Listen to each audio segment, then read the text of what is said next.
It's for Guillaume Antalick to tell us something about chemical characteristics of Blaufrankers. So, Guillaume, please take the stage. And the lights should be on, or yes, okay, it should be more. Yes, please. Okay, maybe I will take. Just take the walk. No. Yeah. No. I will speak like that. And like that. Okay. Okay. Good.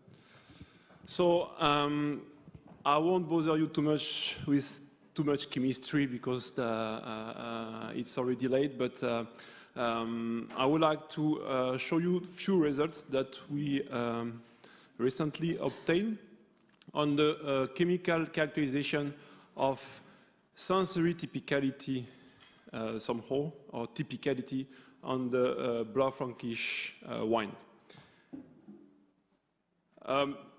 It has been quite described today what are somehow like that. Yeah, I would prefer like that. I could see. It was described today by our different. Sorry. Did it work? Yeah. Yeah. Okay. Perfect. What is the typicality of Blaufränkisch? What are the typicalities of Blaufränkisch? We have the opportunity yesterday to taste a wide range of Slovene Blaufränkisch, and tomorrow even more like that. Okay. And tomorrow even more with the wide range of Blaufränkisch coming from 6-7 different countries.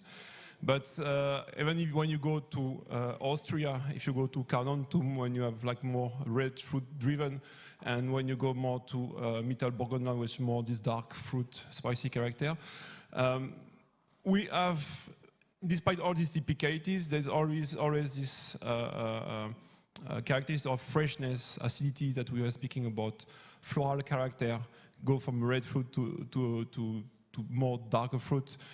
So it's quite wide, but you still have some red line.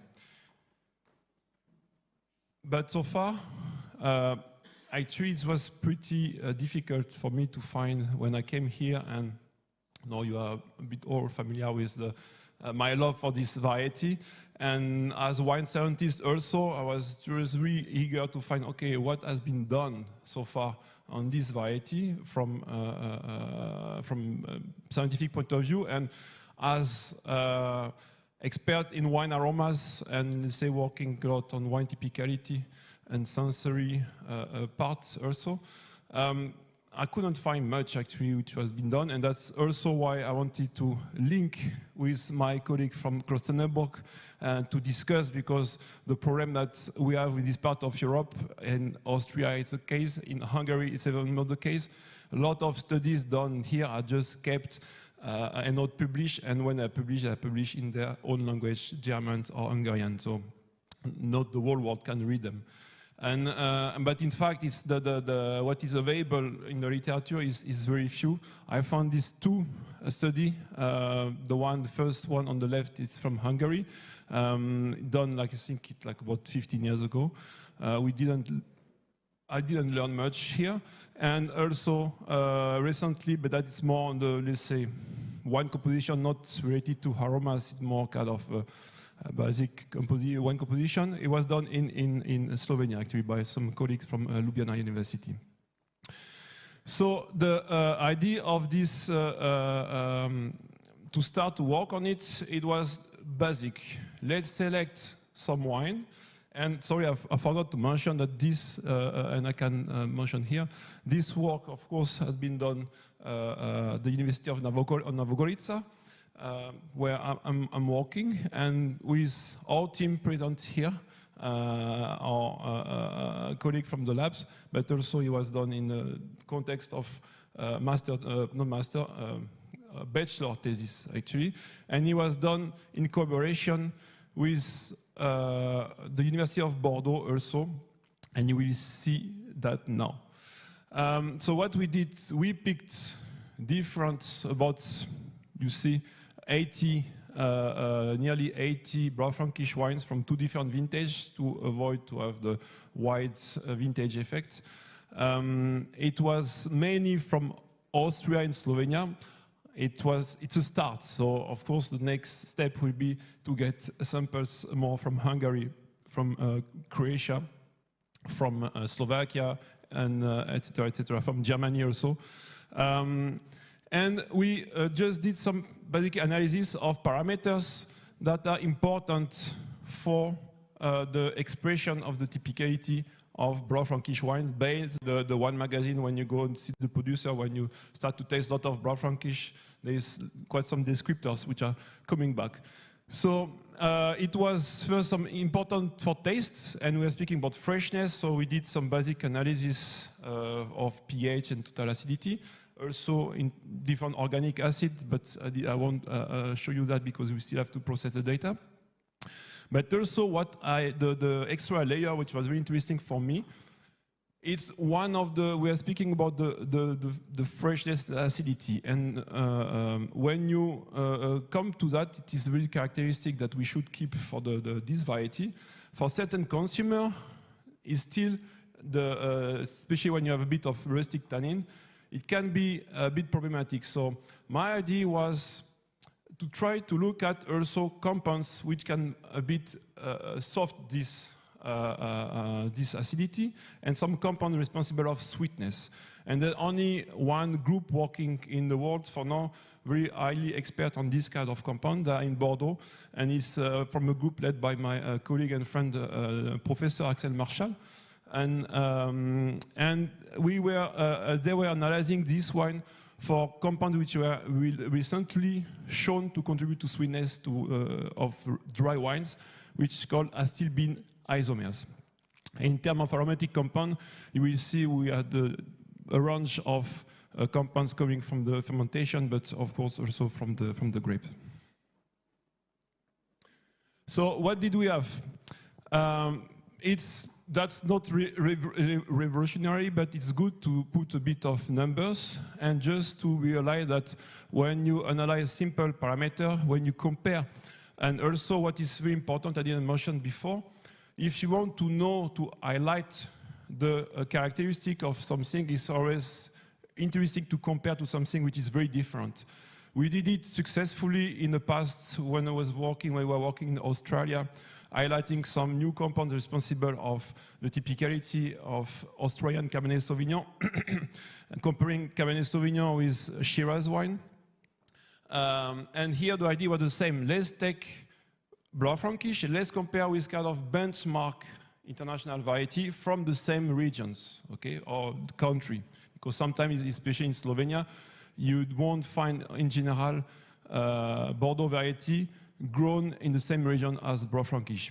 Pinot Noir, it's a bit easier. So what do we see here? So you can see that indeed, from a chemical point of view, Blaufränkisch wine had significantly higher level of total acidity and lower pH. So basically what we pick, comparing 40 Blaufränkisch wines from different regions from Austria, different regions from Slovenia, in comparison to Bordeaux Blend and to Pinot Noir, we also, from a chemical point of view, this freshness, it's confirmed. But of course, it's not only the pH at TA, and more work should be done in terms of type of acidity, but that is quite tricky one. Okay. So next group that we explore was done in the laboratory with the team in Bordeaux, with the team of Professor Axel Marshall. So it's about these acetyl isomers, which are natural sweetener. And what we found here was very interesting, but actually it confirmed what Axel groups started to show recently in this paper actually. But not interesting for Blaufränkisch. And you see here, you have on the top right corner, you have the acetyl, and then on the left bottom corner, you have the isomer of this acetyl. And you see that significantly, substantially, Pinot Noir has much higher level in comparison of this compound in comparison to isoacetylene, in comparison, to Blaufränkisch and Bordeaux variety. And these levels are above the sensory threshold, so they contribute to sweetness. And it's something that they showed already in Bordeaux like 2-3 years ago, that actually Pinot Noir in comparison to Burgundy Red, in comparison to Bordeaux Red, it's the same pattern. It's probably up to between 5 and 10 times higher level of this acetylbean in Pinot Noir wine in comparison to Bordeaux variety. And we didn't find, so in Blaufränkisch it was lower level, it was actually it's pretty much the same as in Bordeaux variety, maybe slightly less, but the same range. But and maybe it can be some thought can be shared. With the experience that I have in terms of winemaking here in Slovenia, and especially working on terroir selection, I already noticed that according to the plot, and acidity won't change, but you will have some wine that we tend to give kind of like, of course, fuller body, but kind of sweetness with kind of soften this acidity more than the other one. And when you check the chemical parameter, pH, TA are pretty much the same, but the perception is different. So basically here, we have to work out more on that point. But you will see the world of wine aroma has been already quite explored, and we still don't know a lot. But the world of wine taste, we know almost nothing, because it's not easy to work with. And to move forward to have the right experiment that will scientifically prove, demonstrate that such compounds can contribute to this taste. Okay, but that was the interesting to see. Okay, there is clearly something with Pinot, but for Blaufränkisch we have to move forward and to try to find something else. Okay, now what about wine aroma? Because when we speak about typicality, the aromatic part is very important. Just a reminder, so wine aroma can be classified in different categories, and I'm often quite amused to see all the, let's say, the scientists are using a different way a bit than the sommelier sometimes. But from a scientific point of view, okay, you have the primary, secondary, tertiary. Primary is coming from the grapes. So when we're speaking about this primary character going down with aging, is not about only like because of the fermentation, because primary aroma is coming from the grapes. You have different type. Either you have some aroma which are present in a free form, and there is not a lot. Actually, here you can see, give few examples like Parazine, giving this green pepper in Bordeaux variety. Pepperiness, just pepper in Syrah, but as well in Blaufränkisch. And that's the part that's in progress as well with our colleague from Kostenneburg. They are currently busy to analyze these samples for Rotondon. So I'm quite looking forward to get to see what will come out from this comparison. And but also, okay, in Muscat variety, you have these free terpenes. I will skip the in the middle, this varietal prefermentative. I will come back quickly just after. And then you have what's happening during the fermentation. So you are either some compound which are varietal compound coming from the grape, but need the fermentation to be revealed, like varietal thiols, for instance, or most of these terpenol, terpenes also in most of the variety which has, let's say, neutral, not highly aromatic. And then, of course, you have everything which is produced by yeast, meaning that you don't need grapes to produce this aroma, but they are not closed box. So basically, the grape composition will influence a lot as well what's going on in terms of production of aroma during fermentation. Okay, so that's the reason why also we included some fermentative compounds, some of these compounds like esters in this study to check if potentially it could have a varietal effect also on these compounds due to the impact of the, for example, nitrogen or lipids on the yeast metabolism that will modify the production of esters, for example. It's something which is known in pinotage, for instance, in South Africa. And the varietal prefermentative, it's some kind of compounds like this C6 alcohol that will bring this greenness, fresh grass, cut grass character, which are formed during the crushing and then the fermentation, but you need the grapes for that. So, and afterwards, it's tertiary aroma that we won't speak too much today because it's in general developed during aging, and we were working with 2 to 3 years old wines. So what about esters? So we analyzed the 3 groups of esters, ethyl ester of medium chain fatty acid, higher alcohol acetate, and ethyl ester of branch acid. They are from different origin. I won't speak in details, just to introduce the different type of compounds we analyze. And in general, the backbone of the fruitiness. They're produced by yeast, but the grape composition can strongly influence the production during fermentation. And they're actually contrary to what's believed, they're pretty stable in wine aging, especially in red wine, they're pretty stable. Even this group of ethyl ester of branch acids increase with aging.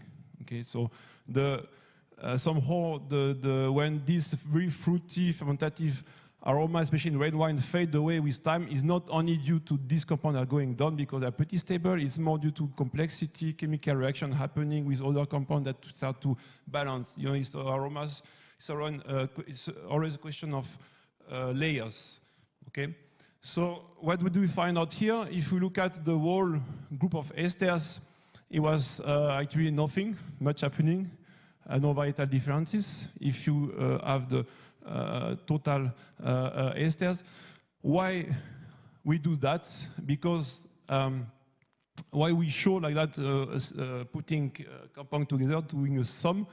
It's because the time to try to explain one aroma, one compound, one aroma is I wouldn't say gone because we always have some new discovery for a very specific compound, but it's much more complex. And you have often some synergy between compounds. So that can give you an idea if there is in general more esters in one type of wine and not other. And in that case, no varietal differences.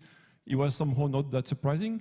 But when you go more in detail, you can see that we had, according to the group, more specifically of type of esters, we had some, on the wine that we were analyzing, varietal differences with the Bordeaux variety that tended to have a little bit more esters and was significant, even if it was not substantial. In comparison to Blaufränkisch and Pinot Noir, the least was in Pinot Noir and the highest was in Blaufränkisch, especially if you look at higher alcohol acetate and ethyl ester of branch acid, which for me makes sense because these 2 groups of esters are the most influenced by the grape composition and some more by what's going on in the vineyard, whereas these ethyl ester fatty acids are more influenced by what's going on in the winery, especially in terms of temperature of fermentation. So some varietal differences, but nothing to say, okay, yeah, that will for sure contribute to Blaufränkisch typicality, because that's what we're interested. What I'm showing you now, we analyze more compound than that, but I'm showing you the compound that we saw varietal differences. And for instance, here I didn't put, because I will go directly to some varietal, I didn't put the C6 alcohol, for instance, which are responsible for this green cut grass character. And I was very interested to see if we see something, because we always have this herbal character in some type of Blaufränkisch according to the region and vintage. And actually, we didn't see any differences, anything in terms of as well a quantity that could tell, okay, these compounds can contribute to the typicality of Blaufränkisch. In comparison to, for instance, Shiraz, especially when it's harvested a bit earlier, when we found some interesting results in South Africa, in Australia, here is nothing. So next group is the noise Operinoids. They're coming from the grapes, okay? In the grapes, they are present in under the form of what you call aglycones, so you cannot smell them, and then the fermentation will reveal them, even fermentation and the first months, couple of years of aging. So here I just gave you some example of most well-known noise Operinoids. Maybe you are familiar with the TDN, which is responsible for this petroleum node that we have in Riesling. And so far I don't know any red variety that show these notes, and then beta-damascenone, beta-ionon. Beta-ionon, very interesting. There is a belief that beta-ionon, because you smell it, it smells violet, and as well it's important for raspberry. That's the compound responsible of the typicality of this violet character from Rhone Valley. Yeah, exactly. But the fact is that there is no scientific evidence that shows that, because in general, Syrah wine don't have higher level of this compound in comparison to others. But I might have the beginning of answer pass for you. Yeah. And we'll see that afterwards at the end of the presentation. So here, that's are the noise operinoids that show some differences, and we see we start to have some interesting stuff going on with Blaufränkisch. And we see that we have the TDN, actually, and then the 2 VT spirants. So the question is now that we show clear varietal impact, is it enough to contribute to the wine, to the sensory profile of the wine? Here, I have some doubts, but still, it cannot be excluded, because you never know, it's very complex matrix wine. Because here we are working with some concentration which are quite far from what we call the perception threshold, meaning the level of concentration that people will be able to perceive it. To give you an example with the Blaufränkisch and with TDN, it's around like 0.25. Actually, should be microgram per liter. The threshold in wine is around 2 micrograms per liter, which is 10 times higher.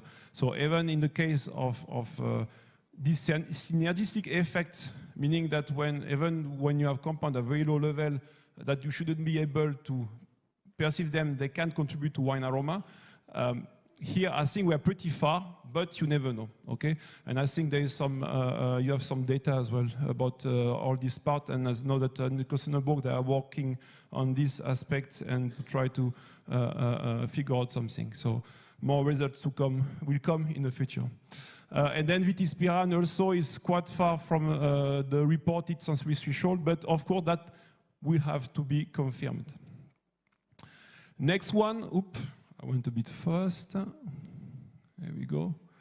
Next one, so the group of terpenes and terpenoids, and especially terpenes, which are a very interesting group, very important group for not only for grapes but for plants in general, which are contributing to some varietal character. But what is quite interesting is so far it was believed that it was mainly important for some variety, wide variety in terms of white wine, especially, Muscat, which is well known, is very characteristic of Muscat wine. Floral character is coming from some of those guys that we show you afterwards. But also Riesling. And recently, some studies show that there is some important, at lower level, but some important things going on in red wine also. We did it in Australia, again, on Cabernet Sauvignon, but I believe in Shiraz, maybe even more than on Cabernet Sauvignon. In the past, something was done on Touriga Nacional as well, which is quite important. Some of these terpenol are quite important in this variety. So there is recently, for the last 10 years, for people working in the field of wine research and with aroma, it is a very important group of compounds to focus on. And especially when it comes to Blaufränkisch and Shiraz, and that's what actually, like, for now is speculative because we have to do some proper sensory study. This compound looks to be quite interesting, which are linalol, geraniol, citronellol. They are these one which are driving this muscat nose somehow. But when you put them in lower concentration, and especially together because they're acting really like they have big synergetic effect together, in red wine, they might be able to kind of bring this kind of floral character on the top of these red fruits, and I suspect it based on previous analysis done in a few years ago on few wines from Orsela and in Slovenia, in Bela Krajina, showing some interesting level of this compound that could explain this kind of blueberry, raspberry type of aroma that you find often in Blaufränkisch. But let's see what we get. First, that's some monoterpenes, caren, limonen, alpha-terpenolen. Again, we see Blaufränkisch as the significant higher level of these terpenes in comparison to the Pinot Noir and Bordeaux varieties. Is that the sensory impact? We don't know, because actually these guys also have strong synergetic effect together, but it has never been really studied how do they interact in red wine. So that's open new perspective of research. Rose oxides. Rose oxides are compounds, especially on the top, cis rose oxide is very important for the typicality of Gewürztraminer aroma. It's like a floral touch. And we see that, again, we have Blaufränkisch, which is very close, actually slightly higher than Pinot, but higher clearly than Bordeaux variety. But we had some case, which this graph don't show that there was quite above 0.3 microgram per liter, which start to be at the Paris threshold level. So for some example of Blaufränkisch is not excluded that it could potentially contribute. But very interesting is this nerol oxide. It's interesting because it's probably the compound for which it was the most obvious varietal difference. It was up to 10 times higher in Blaufränkisch compared to Pinot Noir, but we don't know what is the impact of this compound in wine because it's pretty new, and the trick is as well pretty difficult to get the standard to try to do some research. It's quite expensive thing to get. So, but in the future, for sure, we will try to explore if it's only a chemical marker or if it can be also a marker which could be responsible of a certain level of typicality of Blaufränkisch. And the last slides of results, what I was mentioning before, that it was the hypothesis to look at this terpenol. Actually, the hypothesis was confirmed from a chemical point of view, showing that Blaufränkisch also has higher contents of linalol, otrienol, terpineol, actually I forgot, and geraniol also. And all this compound was already described a while ago, like by Pascal Hébrault-Gaillan in the late 70s, a really strong synergistic effect together. So when you see the value that you have here, it's significantly higher in Blaufränkisch than Pinot. It's not that it's crazy high, but it's more or less around the threshold probably in this one. But because they are together, I strongly suspect that they will contribute to this. You know, when you smell Blaufränkisch, you don't smell muscat. It's subtle. It's like something, oh, I smell it, I smell it less. So it's not like in your face, you know, that's what we call complexity. And here it's what's happening. And it was the same conclusion we made as well regarding the floral character that we have in Syrah. That is asked again to be demonstrated by proper sensory study, but highly likely, I wouldn't be surprised that those guys are important contributor to this typicality, and actually they are the one also responsible of this type of fruitiness that you find in Touriga Nacional also. Okay, so basically it's a take-home message.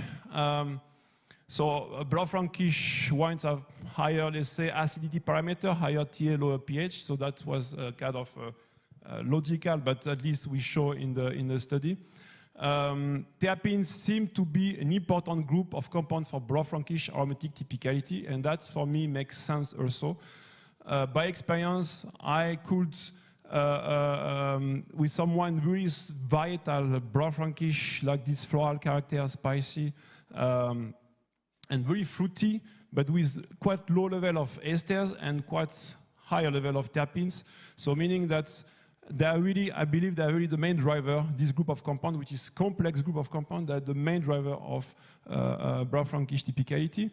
And they are also very much influenced by terroir and by climate. So for me, that makes even more sense that those guys are really the key player for Blaufränkisch typicality, aromatic typicality.